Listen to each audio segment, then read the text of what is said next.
कोकणाला खरं तर पश्चिम महाराष्ट्रासोबत जोडणारा महाड भोर घाट रस्ता धोकादायक झालेला. या मार्गावरील वाहतूक पावसाळ्यात बंद ठेवण्याचा निर्णय प्रशासनाने घेतलाय. अवजड वाहनांसोबतच एसटीची सेवा देखील बंद करण्यात आली आहे. दरम्यान महाड भोर मार्गाच्या सद्यस्थितीचा आढावा घेतला आहे. आमचे प्रतिनिधी भारत गोरेगावकर यांनी पाहूयात. कोकणाला पश्चिम घाटाजवळ जोडणारा सर्वात पहिला मार्ग म्हणजे महाड पंढरपूर मार्ग, अर्थातच वरंध घाट मार्गे भोरला जाण्याचा रस्ता. सध्या हा महामार्ग अतिशय धोकादायक बनला आणि त्यामुळे यावरील वाहतूक पूर्णपणे बंद ठेवण्यात आलेली आहे. आता आपण जो मार्ग बंद ठेवण्यात आलेला आहे त्या वरंध घाटात आहोत आणि आपण दृश्य या ठिकाणी पाहू शकताय. रस्त्याच्या एका बाजूला आपण जर पाहिलं तर हा उंच कठडा आहे. याच कठड्यावरना वारंवार दरडी खाली येत असतात आणि त्यातूनच छोटे मोठे अपघात होत असतात.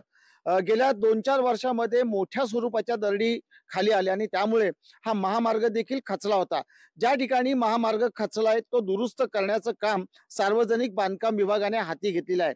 कोणतीही मोठी दुर्घटना होऊ नये याची खबरदारी म्हणून रायगड आणि पुणे प्रशासनाने हा घाट वाहतुकीसाठी पूर्णपणे बंद ठेवला आहे. त्यामुळे या घाटातून अवजड वाहनांसोबत एसटी बसेस देखील बंद करण्यात आलेल्या आहेत. त्यामुळे या ग्रामीण भागातील जे विद्यार्थी शाळेमध्ये जातात त्यांना एसटीची सेवा उपलब्ध नसल्याने पर्यायी वाहनांचा आधार घ्यावा लागतोय.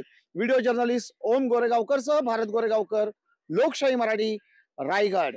पावसामुळे घाटमध्ये जे जास्ती कुठं काय कोसळायचे याची जरा हे भीती असते एवढ्यामुळंच. बाकी काय कोसळत तर काहीच नाही, कोसळत काही नाही, फक्त हे बंद म्हणून सांगतात. काही सेवा नाही. मुलं कधी कधी परत जातात, गाडी नाही भेटली की घरी जातात परत. मग त्याला काहीच पर्याय नाही. गाडी नाही तर काय करणार मुलं. बोर 50 किलोमीटर 55 किलोमीटर बोर भरतं. बोरला जाण्याची काय पोरांची मुलांची आवश्यकता नाही. मग नजीक कुठं महाड 25 किलोमीटर वरती महाड असतं. मग सरकारने याची करता सुविधा ठेवली पाहिजे. पर्याय रोड काहीतरी केला पाहिजे किंवा बा थोडी छोटी मोठी वाहनं चालू ठेवली पाहिजेत.